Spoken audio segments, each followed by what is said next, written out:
영원한 저주와 절망으로 인해서 소망이 없던 인류에게 하나님께서 거저 주신 바 예수 그리스도의 대속으로 구원을 마련을 하셨고, 이것을 믿고 순종하는 자들마다 그 믿음을 인해서 의롭다 하시는 하나님의 사랑의 역사를 더욱 분명히 하기 위한 인류의 죄의 통로인 아담과 그 아담으로 인해서 어두워진 역사를 빛으로 이끄시는 예수 그리스도를 비교하면서 우리가 받은 은혜가 얼마나 귀중한가를 가르쳐주고 있는 오늘 본문의 말씀을 읽었습니다. 사실 어두움의 심각성을 실감해보지 못한 사람은 빛의 중요성을 모르는 것처럼, 죄로 인한 고통과 저주에 쓴 눈물을 흘려보지 않은 사람은 은혜의 귀중성도 실감하지 못합니다. 여기는 크게 두 인물을 비교를 하면서 인간 역사에 끼친 엄청난 영향을 비교하면서 반복되는 표현이 한 사람입니다. 대략 보면 한 12번 정도 한 사람이라는 말이 반복이 되고 있고, 그리고 이 한 사람으로 인한 엄청난 결과가 다른 사람들에게 미친 결과를 많은 사람으로 역시 비교하고 있습니다. 그래서 많은 사람도 한 사람 뒤에 계속 따라옵니다. 대략 살펴보면 아담은 인류의 죄의 출구를 가져온 대표자입니다. 아담이라는 말이 사실 사람이라는 말입니다. 아담은 온 인류를 광명한 빛에서 죄의 동굴로 끌고 들어간 통로가 되었다는 사실을 지적하고 있습니다. 반대로 예수 그리스도는 아담이 죄의 어둠으로 끌고 들어간 모든 인류를 다시 광명한 생명의 빛으로 나오게 하는 생명의 문임을 여기서 소개해주고 있습니다. 감사한 것은 뒤에 오신 예수 그리스도의 십자가의 희생은 아담으로 인해서 영혼을 소멸하고 짐승이 된 인류를 모두 구원하고도 남을 구원의 능력이 되신다고 하는 사실을 증거합니다. 아담 안에서 죄로 인해서 죽은 인류는 예수 그리스도 안에서 모두가 살게 되었다는 엄청난 약속이 오늘의 말씀 중에서도 가장 귀한 핵심입니다. 세상에서도 가장 중요성을 말하게 되는데, 가정의 대표자의 역할이 강조되는 이유는 한 가정의 운명이 바로 이 가장에 달려있기 때문입니다. 인류라고 하는 가정의 두 대표자는 전혀 다른 역할을 했음을 보는데, 이런 원리 속에서 우리의 신앙을 점검하고 여러분 각자의 한 사람으로서 역할을 생각을 해야 될 것입니다. 두 가지로 생각한다면 12절에서 14절에서는 한 사람 아담의 죄로 말미암아서 모든 사람이 죽게 되었다는 사실을 고발합니다. 그리고 15절에서 21절 나머지는 여기에 비례되는 예수 그리스도를 통한 하나님의 은혜는 아담의 범죄와 비교될 수 없는 은혜를 가져오신 것으로 아담의 부정적인 대표와 달리 감격과 기쁨의 이유가 됨을 설명합니다. 이 부분은 세 가지로 나눠서 생각을 할 것입니다.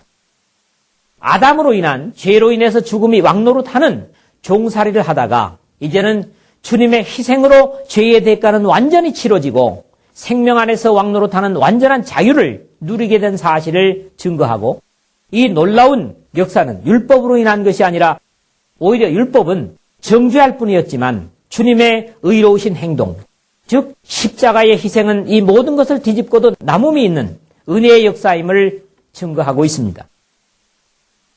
오늘날 이 역사 속의 모든 사람은 이 대표되는 한 사람을 따르고 있고, 역시 그 결과 또한 이 대표되는 두 사람에게 비교될 수는 없지만 또한 많은 사람들에게 영향을 끼치게 된다고 하는 사실을 생각합니다. 그 한 사람은 바로 오늘 나라는 사실을 생각한다면, 오늘 나의 삶이 나 하나에 끝나지 않고 많은 사람에게 영향을 끼친다는 사실을 생각할 때 우리 각자의 삶을 함부로 살 수 없다고 하는 사실을 경각심으로 가지게 됩니다. 먼저 12절에서 14절의 말씀을 봅니다. 아담으로 인해서 세상에 들어온 죄의 결과를 우리에게 그대로 소개합니다. 본래적으로 범죄하기 이전에 아담은 여호와 하나님이 흙으로 사람을 지으시고 생기를 그 코에 불어 넣으시니 사람이 생명이 된지라. 창세기 2장 7절에 한 것처럼 단순한 육체적인 사람뿐만이 아니라 산 영이었습니다. 그래서 바울은 예수 그리스도의 생명의 사역을 통해서 이루시는 은혜의 역사를 가리켜서 말하기를 기록된 바 첫사람 아담은 산 영이 되었다 함과 같이 마지막 아담은 살려주는 영이 되었나니 고린도전서 15장 45절에 부활의 소망을 증거하면서 이렇게 논증을 하고 있습니다. 아담은 그 이름이 의미하는 것처럼 모든 인류의 첫 조상이었습니다. 함에도 불구하고 사탄의 꾀임에 빠져서 하나님의 약속을 의심하고 말씀을 범함으로 죄를 범하게 되고 육신의 사람이 되어서 죽음을 불러들이고 맙니다. 한 번 아담을 통해서 들어온 죄는 아담 이후의 모든 사람들을 계속 지배하여 죽음으로 끌고 들어가게 되는 왕노릇을 계속합니다. 범죄한 아담 이후에 이러한 비극에서 예외될 수 있는 사람은 한 사람도 없이 죄의 노예가 되어서 계속해서 죽음에 바쳐지게 됩니다. 이러므로 한 사람으로 말미암아 죄가 세상에 들어오고 죄로 말미암아 사망이 왔나니 이와 같이 모든 사람이 죄를 지었으므로 사망이 모든 사람에게 이르렀느니라. 오늘 12절에 그랬거든요.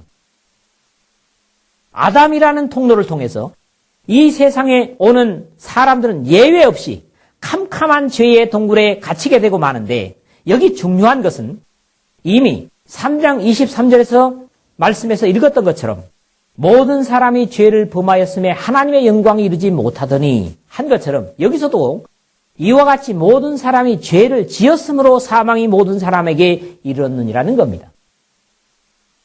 아담은 죄의 출구, 즉 통로가 되었지만 모든 사람은 죄를 범함으로 죄를 지었으므로 하나님의 영광에 이를 수 없고 사망에 이르게 되었다고 하는 것입니다. 이것은 우리 인간의 근본적이고 일반적인 문제가 되는 내용입니다. 성경은 분명히 모든 사람이 죄를 범하였기 때문에 또는 모든 사람이 죄를 지었기 때문에 영광에 이를 수 없고 사망에 이른다고 하는 사실을 논증하고 있습니다. 그러면서 연이어지는 말씀은 죄가 율법이 있기 전에도 세상에 있었으나 율법이 없을 때에는 죄를 죄로 여기지 아니하느니라 13절에 그랬거든요. 즉 죄는 분명 죄이고 결과를 보면서도 처벌될 법이 만들어지지 않은 범법들을 말씀하고 있는 것이죠. 이런 일들은 사실 현재 우리의 실생활에서도 더러 비유될 수 있는 사실들이고 또 있어지는 이야기들입니다. 얼마 전에 보니까 매스미디어에 그런 얘기가 나왔어요. 인삼을 숙성해가지고 홍삼을 만든대. 그건 몸에 굉장히 좋대요. 근데 요즘 무슨 삼이 나온다고요? 흑삼이 나오는데 흑삼이. 그것은 홍삼보다도 적어도 3배에서 5배가 비싸답니다. 그런데 아직까지 그 흑삼에 대한 효능은 검증이 되지 않았대요. 그래서 이걸 문제화시키는데 이 흑삼은 암 예방도 되고 암 치료도 되고 또 노화 방지도 되고 모든 게 다 좋다는 거죠. 근데 사실은 검증된 건 하나도 없어요. 그래서 결국 그 흑삼이라고 하는 것이 유통이 되는데 어떤 전문가들이 분석을 해보니까 완전히 숯과 같이 탄화돼가지고 오히려 탄 것을 먹게 되면 암을 유발시키는 그런 성분이 세계보건기구에서 권장치보다도 약 10배 정도가 높대요. 그래서 암에 걸린 사람이 내가 흑삼을 먹으면 낫겠구나 그렇게 기대를 하는데 오히려 그것이 암에 치명적인 역할을 할 수도 있다는 겁니다. 근데 이게 법이 만들어 있지 않기 때문에 이걸 마구 팔아도 죄가 안 되는 거예요. 그러니까 이 기회다 해가지고 흑삼을 파는 일은 뭐 별별 수완과 방법을 통해서 다 동원해요. 이게 지금 뭐예요? 법이 없기 때문이에요. 그렇기 때문에 일단은 좋다고 하는 것만 강조를 하지 부정적인 거 하나도 얘기를 하지 않습니다. 또 한 가지 예를 들까요? 여러분 화장실 있죠? 화장실 바닥을 본래 미끄럼 방지 바닥을 하면 거기에 미끄러져 다치는 사람이 없어요. 근데 그게 돈이 좀 더 든답니다. 근데 새 건물들을 지으면서 그런 건물들도 들어 있긴 하겠지만은 법조항으로 미끄럼 방지 타일을 붙여라 그런 게 없기 때문에 그냥 일반 타일을 붙인다는 거예요. 그래서 화장실 바닥에서 목욕탕 바닥에서 미끄러져서 다치는 사람이 부지기수라는 거예요. 그러나 그것을 법적으로 호소할 방법이 없는 것은 거기에 대한 법적인 조항이 만들어져 있지 않기 때문이라는 거예요. 법은 만들어져 있지 않은데 그런 것들이 구체적으로 우리 생활에 영향을 끼치고 또 해로움을 끼친단 말입니다. 바로 이걸 얘기를 하는 거예요. 그러나 그 죄라고 이름 짓지 아니한 사실적인 형벌은 있었던 것을 지적하는데, 그러나 아담으로부터 모세까지 아담의 범죄와 같은 죄를 짓지 아니한 자들 외에도 사망이 왕노릇하였나니 14절 그렇게 했다고요. 모세까지라고 하는 것을 구체적으로 정죄하는 모세 때 율법이 주어졌기 때문에 그런 것이고, 사실 이것은 이 역사의 마지막까지 예수 그리스도의 보혈을 의지하지 않은 모든 사람들에게 계속적으로 있게 될 사실입니다. 죄는 이름 붙여진 죄뿐 아니라 항목이 분명하지 않은 죄도 죽을 수밖에 없는 죄일 뿐이기 때문이죠. 그러나 여기에 소망이 주어지고 있는데, 아담은 오실 자의 표상이라는 겁니다. 인류의 절망을 끌고 들어온 한 사람 아담은 바로 인류의 소망을 가지고 올 예수 그리스도의 표상이라는 거예요. 이미 아담의 범죄 직후에도 주어진 말씀처럼 내가 너로 여자와 원수가 되게 하고 너의 후손도 여자의 후손과 원수가 되게 하리니 여자의 후손은 내 머리를 상하게 할 것이요 너는 그 발꿈치를 상하게 할 것이니라. 창세기 3장 15절에 했던 것처럼 아담으로 인류 모두에게 감염된 죄는 아담처럼 한 분, 여자의 아들을 통해서 해결하실 것에 대한 하나님의 약속이라는 거예요. 두 번째로 우리가 보는 건 뭡니까? 15절에서 16절을 보겠습니다. 이 범죄와 은사의 역할의 비교죠. 범죄가 우리에게 미친 역할과 이 은혜가 우리에게 미친 역할을 말씀하고 있다는 겁니다. 사람, 즉 아담으로 통해서 들어온 범죄를 해결함에 있어서 하나님으로부터 주어지는 은혜의 역사를 비교합니다. 마치 아담을 통해서 어둠의 동굴에 모두 들어가는 사람들이 예수 그리스도라는 출구를 통해서 다시 빛으로 나오게 되는데, 죄를 끌어들인 아담과 비교될 수 없는 하나님의 은혜를 제시하고 있는 것입니다. 그러나 이 은사는 그 범죄와 같지 아니하니 곧 한 사람의 범죄를 인하여 많은 사람이 죽었은즉 더욱 하나님의 은혜와 또는 한 사람 예수 그리스도의 은혜로 말미암은 선물이 많은 사람에게 넘쳤으리라. 15절에 그랬잖아요. 여기 중요한 것은 더욱 하나님의 은혜와, 이 더욱이라는 거고요. 그 다음에 선물이 많은 사람에게 넘쳤으리라 하는 겁니다. 더욱과 넘쳤으리라. 이 말씀에 여러분들이 포인트를 두시고 생각을 했으면 합니다. 여기서 철저하게 우리 인간의 범죄를 해결하시는 하나님의 역사를 우리 사람의 조건에 관계없는 은혜, 즉 전적인 하나님의 은혜의 선물이라고 증거하고 있다는 사실입니다. 완전히 자연적인 힘으로 해결할 수 없는 비극에서 체념하고 있는 인간에게 하나님은 조건 없는 사랑의 손길을 내미시는 것입니다. 우리는 이 더욱 넘치는 하나님의 은혜의 선물을 주시는 사랑의 손길을 붙잡기만 하면 되는 거예요. 칠흑같이 어두운 죄의 동굴에서 광명의 하나님의 약속의 은혜로 빠져나갈 수가 있다는 것입니다. 그래서 고백되는 것은 또 이 선물은 범죄한 한 사람으로 말미암은 것과 같지 아니하니 심판은 한 사람을 인하여 정죄에 이르렀으나 은사는 많은 범죄를 인하여 의롭다 하심에 이름이니라. 16절에 그랬죠.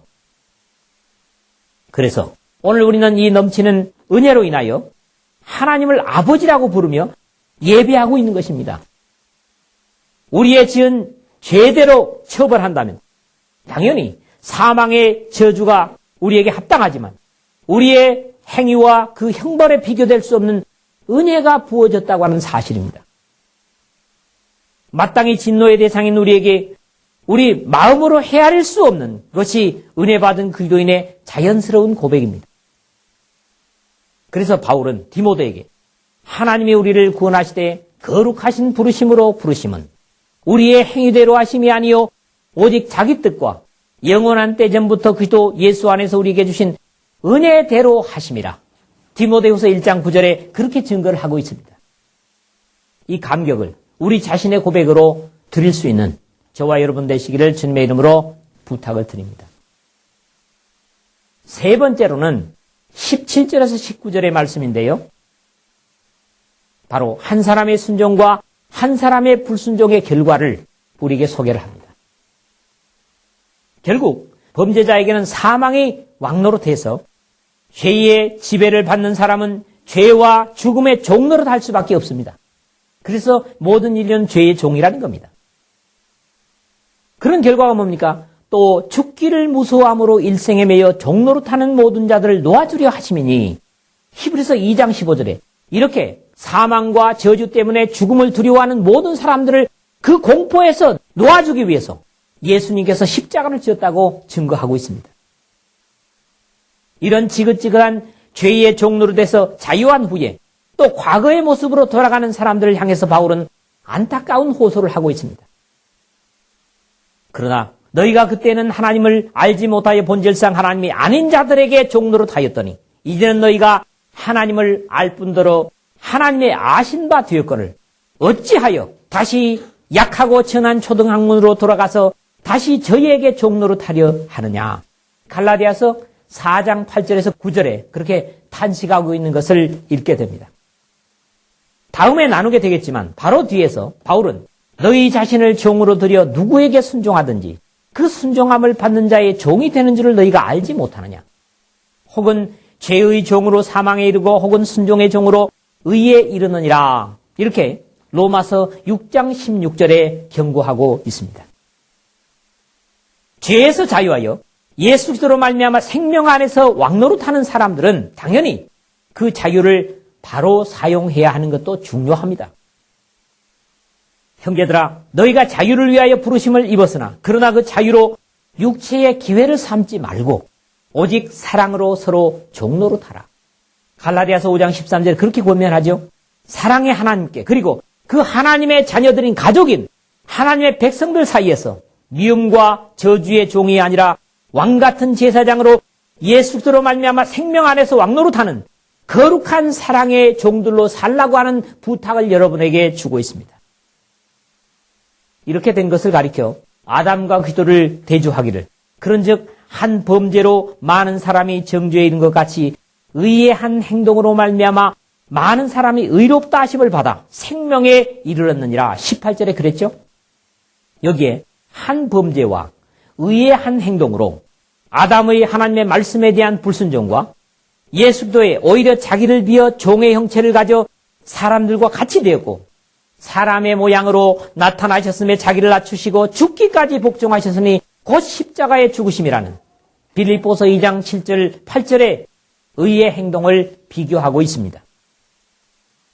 아담은 결국 하와를 통해서지만 하나님과 같아지려는 욕망이었다면 예수 그리스도는 그는 근본 하나님의 본체시나 하나님과 동등됨을 취할 것으로 여기지 아니하신 극도의 겸손이 비교되고 있습니다. 하나님과 같아지려는 교만과 욕망 그리고 하나님의 영광의 보좌를 버리고 낮고 천한 인간의 형상을 가지고 이 땅에 죽으러 오신 예수 그리스도를 비교하고 있다는 거지요. 이것은 더 단순하게 표현해서 한 사람의 순종치 아니함으로 많은 사람이 죄인 된 것 같이 한 사람의 순종하심으로 많은 사람이 의인 되리라 19절에 하는 모습으로 나아갑니다. 한 사람의 순종치 아니함과 한 사람의 순종하심으로 비교되는데 그 결과는 많은 사람이 죄인 된 것과 많은 사람이 의인 되리라고 하는 답이 나왔습니다. 여기에 또 여러분들이 좀 신경을 써야 될 게 있어요. 결과도 역시 대조가 되고 있는데 많은 사람이 죄인 된 것, 과거 완료죠? 거기에 많은 사람이 의한 행동으로 의인 되리라 미래 시제예요. 죄를 지은 사람은 이미 죄인 되어서 완전히 판결을 받았어요. 그러나 의한 행동 예수 그리스도의 의로우신 행위는 역사의 마지막까지 오는 인류의 사람들에게 의인 될 수 있는 가능성을 제공하고 있는 거예요. 아직 완료형이 아니에요. 여호와께서 번제와 다른 제사를 그 목소리 순종하는 것을 좋아하심같이 좋아하시겠나이까? 순종이 제사보다 낫고 든 것이 수양의 기름보다 나으니라는 사울에게 준 권면은 결국 여기서도 순종이 진리로 입증되고 있는 것을 우리가 확인하게 됩니다. 오늘 우리의 운명도 이 두 낱말에 대한 선택으로 결정이 될 것입니다.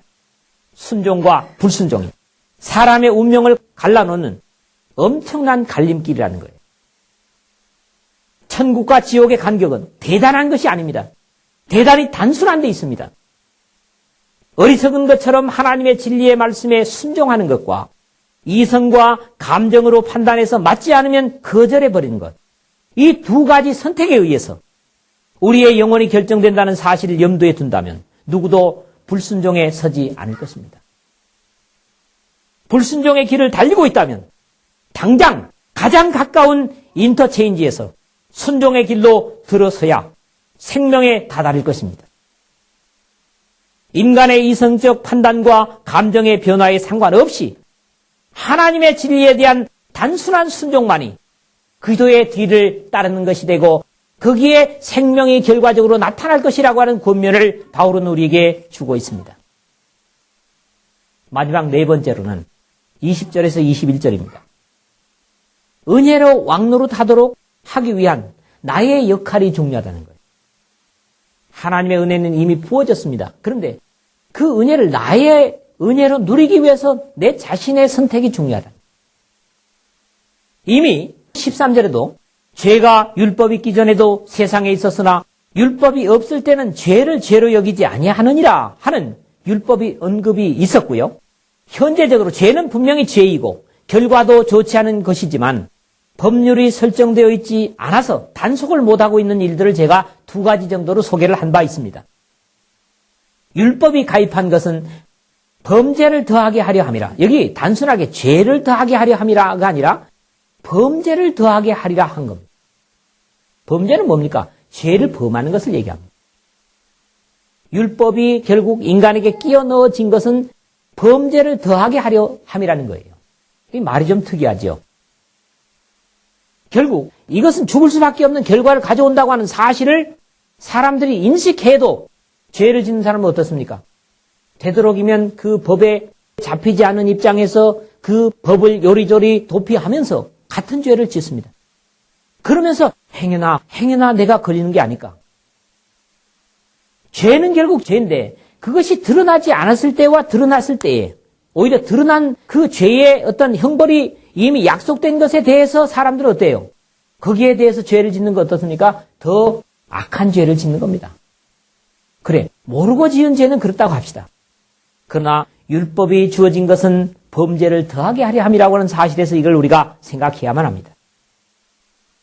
사람들은 그런 죄를 처벌하는 법을 만들어 놔도 같은 죄를 반복하는 아이러니를 보게 되는데 처벌법이 만들어지기 전에는 별로 범죄라는 사실을 의식하지 못하고 죄를 짓다가 법이 만들어지면 들킬까 봐서 그전보다 더 두려움을 가지고도 사악하게 그 법을 피해 가려고 하는 죄를 짓는다고 하는 것입니다. 사람은 이러한 간교함을 알고도 하나님은 우리를 사랑하시니 은혜일 수밖에 없습니다. 그리고 이러한 사실을 몸과 마음으로 경험한 사람들은 더욱 은혜에 감사하게 됩니다. 성경의 대표적인 인물이 바로 다윗일 것입니다. 하나님은 성경을 통해서 다윗을 평가하기를 이는 다윗이 햇사람 우리아의 일 외에는 평생의 여호와 보시기에 정직히 행하고 자기에게 명하신 모든 일을 어기지 아니하였습니다. 열왕기상 15장 5절에 그렇게 기록을 합니다. 표면적으로 의롭게 살았다고 큰소리치던 바리새인들과 서기관들은 자신의 의 때문에 주님께 책망을 들었습니다. 자신의 죄의 처절함을 더욱 절감하고 그 엄청난 죄를 용서받았다는 감격은 평생을 별 굴곡 없이 하나님을 그런대로 섬겨온 사람과 비교할 수 없을 만큼 큰 감격을 갖게 되는 것이 바로 그러나 죄가 더한 곳에 은혜가 더욱 넘쳤나니 라는 20절 하반절의 말씀인 것이죠. 그러나 오해하지 말아야 할 것은 모든 사람이 꼭 그래야 되는 것은 아닙니다. 그래야 된다면 오히려 이 세상은 더욱 죄의 천지가 될 것이기 때문입니다. 해서 바울은 다음 장을 시작하면서 이 사실에 대해서 못을 받고 있습니다. 그런즉 우리가 무슨 말하리요? 은혜를 더하게 하려고 죄에 거하겠느냐? 그럴 수 없느니라. 죄에 대하여 죽은 우리가 어찌 그 가운데 더 살리요?